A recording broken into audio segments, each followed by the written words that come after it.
सावन का महीना चल रहा था। रक्षाबंधन आने ही वाली थी। प्याज और लीची दोनों सगी बहनें थी। उन दोनों का एक भाई भी था। उनके पिता एक कंपनी में काम करके अपना घर चलाते थे। प्याज और लीची बड़ी हुई तो उनके पिता को उन दोनों की शादी की चिंता होने लगी। कुछ समय बाद उन दोनों के लिए एक अच्छा सा रिश्ता आया। आम का करोड़ों का कारोबार था। वो बहुत ही अमीर था। वहीं पर आलू एक बहुत ही बड़ी कंपनी में काम करता। उसकी महीने की सैलरी करीबन 40,000 की थी। प्याज की शादी आम के साथ और लीची की शादी आलू के साथ तय हो जाती है। अच्छा, अब तो आप दोनों की शादी हो जाएगी। फिर तो मैं आराम से इस कमरे में रहूंगा। बहुत ही मजा आएगा। ऐसे बोलकर अपनी दोनों बहनों का मजाक उड़ाता है। रुक जा, मैं तुझे अभी बताती हूँ। ऐसे ही उन तीनों भाई बहनों के बीच नोक-झोंक चलती रहती। कुछ ही समय बाद प्याज की आम से और लीची की आलू से शादी हो जाती है। कुछ समय बाद दोनों ही बहनें शादी करके अपने ससुराल चली जाती हैं। आम अपने कारोबार पर ध्यान देता और आलू अपनी नौकरी से ही बहुत ही खुश था। धीरे धीरे आम की मेहनत रंग लाती है और उसका कारोबार और भी बड़ा हो जाता है। अब आम और भी ज्यादा अमीर बन जाता है। ऐसे ही समय बीतने लगता है। कुछ समय बाद आम और आलू के घर पर किलकारी गूंजती है। ऐसे ही समय बीतने लगता है। आप भी क्यों नहीं कोई छोटा सा काम कर लेते। देखिए ना आम को कितना बड़ा कारोबार है उनका। हम भी अगर उन्हीं की तरह कोई छोटा मोटा काम कर ले तो हम भी अमीर बन जाएंगे। मेरी बहन जब मुझसे मिलने आई थी तो अपने बड़ी सी गाड़ी में आई थी। उन्होंने अपने गले में काफी महंगी सोने की चेन पहनी हुई थी। आप यह मत सोचिए कि मुझे भी वो चैन पहनना है, लेकिन उन्हें देखिए, उनका रहन सहन कितना अच्छा है। और हमारा देखिए, अगर हम भी उनकी तरह काम करेंगे तो हमारा भी रहन सहन अमीरों वाला होगा। आपके इस नौकरी में कुछ भी नहीं मिलता है। देखो लीची, मैं नौकरी से ही खुश हूँ। मुझे कारोबार नहीं करना। और रही बात शौक पूरे करने की, तो मुझसे हो सकेगा उतना मैं तुम्हारे शौक पूरे करने की कोशिश जरूर करूंगा।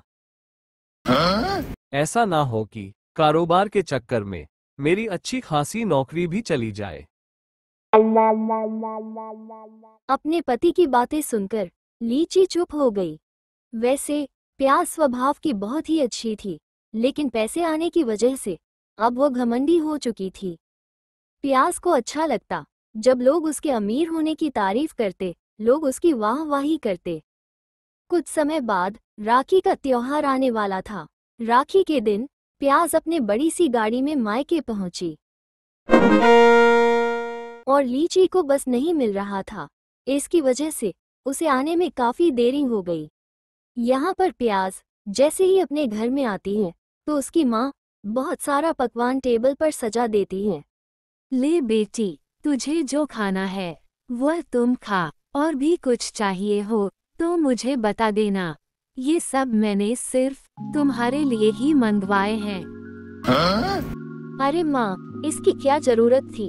ऊपर वाले की कृपा से मेरे घर में खाने पीने की कोई कमी नहीं है। भगवान ने सब कुछ दिया है। जो चाहिए वह मात्र एक बार बोलने की ही कमी है। और फिर प्याज अपने भाई को बहुत ही कीमती तोहफा देती है। अरे इसकी क्या जरूरत थी। इतना कीमती तोहफा कोई देता है भला। अब मेरा एक ही तो भाई है और हमारे पास बहुत सारा पैसा है। अगर मैंने अपने भाई को कुछ दे भी दिया तो क्या गलत है। आम, अगर तुम्हें और भी कुछ चाहिए हो तो मुझे बता देना, मैं ले आऊंगी। वैसे आम तो अभी छोटा था, लेकिन अपनी अमीर बहन की चकाचौंध देखकर वो बहुत ही खुश हो जाता है। कुछ देर बाद चेरी भी अपने मायके पहुंच जाती है। चेरी बस से आई थी, इसीलिए वो पसीने से लथपथ थी। वो आकर अपनी माँ के गले लग जाती है और फिर अपनी बहन प्याज के गले लग जाती है। लेकिन चेरी जैसे ही प्याज के गले लगने जाती है तो प्याज चेरी को धक्का देकर कहती है, अरे तू मुझसे दूर जा, पहले अपना ये पसीना साफ कर ले, कितनी बदबू आ रही है। आज के दिन तो कम से कम टैक्सी में आती, बस में धक्के क्यों खाती रहती हो। माना कि तुम्हारी गाड़ी खरीदने की औकात नहीं है, लेकिन आज के दिन तो तुम टैक्सी बुक कर ही सकती थी ना। गरीबी की भी एक हद होती है, इतनी गरीबी। प्याज की बातें सुनकर चेरी को बहुत ही बुरा लगता है। फिर वो देखती है कि टेबल पर बहुत सारे नमकीन, बिस्किट, समोसे, मिठाइयाँ और बहुत सारी चीज रखी हुई थी। लेकिन चेरी जैसे ही आती है तो उसकी माँ सब कुछ हटा लेती है और मात्र वहाँ पर चाय और बिस्कुट रखती है। ले बेटी, तू चाय और बिस्कुट खा, थोड़ी देर आराम कर ले। ये सब देखकर चेरी को बहुत ही बुरा लगता है, लेकिन फिर भी वो कुछ नहीं कहती। कुछ देर बाद दोनों ही बहनें अपने भाई को राखी बांधने के लिए आती हैं। फिर प्याज आम को सोने की राखी बांधती है, फिर अच्छा सा मिठाई का डब्बा और गिफ्ट देती है। अरे वाह दीदी, ये तो बहुत ही सुंदर है। ये सब देखकर चेरी अपने मामूली राखी को देखती हैं और फिर धीरे से अपने माँ और भाई को देखती हैं। सभी की नज़र सोने की राखी पर थी। फिर चेरी धीरे से नज़र झुकाकर अपने भाई की तरफ आती है और अपने भाई को वो सस्ती सी राखी बांधती है और आधा किलो सस्ता वाला मिठाई देती है। उसके बाद दोनों ही बहनें एक दूसरे को देखती हैं। अब कहीं ना कहीं त्योहारों में भी अमीरी गरीबी का रंग आ चुका था। आज मुझे ये बात अच्छे से समझ आ गई, अगर पैसा है तो इज्जत है, वरना कुछ नहीं। उसी दिन शाम को प्याज और चेरी के पिताजी अपनी बहन को राखी बांधकर वापस घर आ जाते हैं। उस रात उसकी माँ प्याज को ढेर सारा खाने के लिए देती है। बहुत सारा मिठाई और पकवान था। वहीं पर दूसरी तरफ चेरी को सिर्फ रोटी, सब्जी और खीर देती है। कुछ देर बाद, बेटी, तुम इस बेड पर सो जाना, मैंने पंखा लगा दिया है, तुम्हें गर्मी नहीं लगेगी।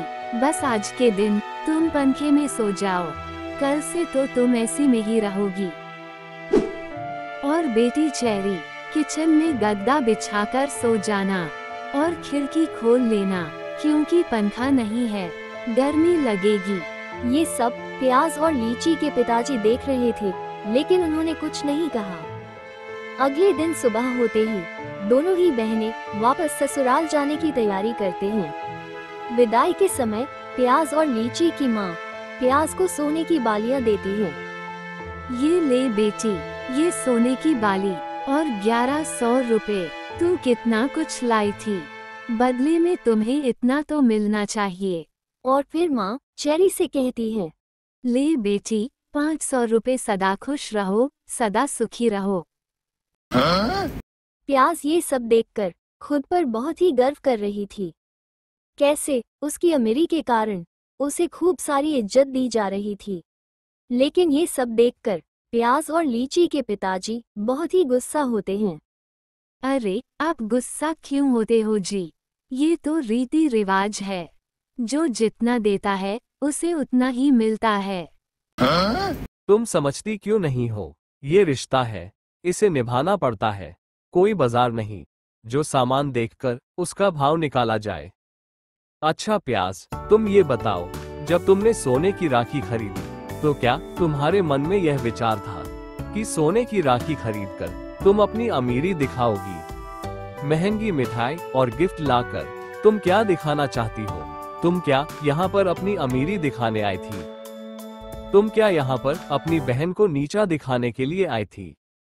और तुम प्याज और लीची की माँ, तुम क्या जो ज्यादा सामान लाया है उसे ज्यादा शगुन और जो कम सामान लेकर आया है उसे कम शगुन देकर तुम क्या साबित करना चाहती हो? तुम तो यहाँ पर भाई बहन के प्यार को अमीरी गरीबी से तोल रही हो। पापा, आम मेरा एक लौता भाई है। मैं अपने भाई की कसम खाकर कहती हूँ कि मैं त्योहार को त्योहार की तरह ही मनाने के लिए आई थी। लेकिन जब से मैं यहाँ पर आई हूँ तब से मैं भी यही सब देख रही हूँ। लेकिन मैं त्योहार में शांति बनाए रखना चाहती थी, इसलिए मैंने कुछ नहीं कहा। प्याज के पास इसका कोई जवाब नहीं था। अब प्याज को लगा कि उससे बहुत ही बड़ी गलती हो गई। माना प्यास, तुम्हारा पति अमीर है, लेकिन इसका मतलब यह नहीं कि तुम यहाँ पर आकर अपने भाई के सामने अमीरी गरीबी दिखाओ। मुझे माफ कर दीजिए पिताजी, मुझसे बहुत ही बड़ी गलती हो गई। आज से ऐसा कभी नहीं होगा। मेरी प्यारी बहन लीची, तुम भी मुझे माफ कर दो। इसके बाद तीनों ही भाई बहन एक दूसरे के गले लग जाते हैं और खुशी खुशी राखी का त्योहार मनाते हैं। उसके बाद प्याज और लीची की माँ दोनों को ही बराबर के शगुन देकर वहाँ से विदा करती है।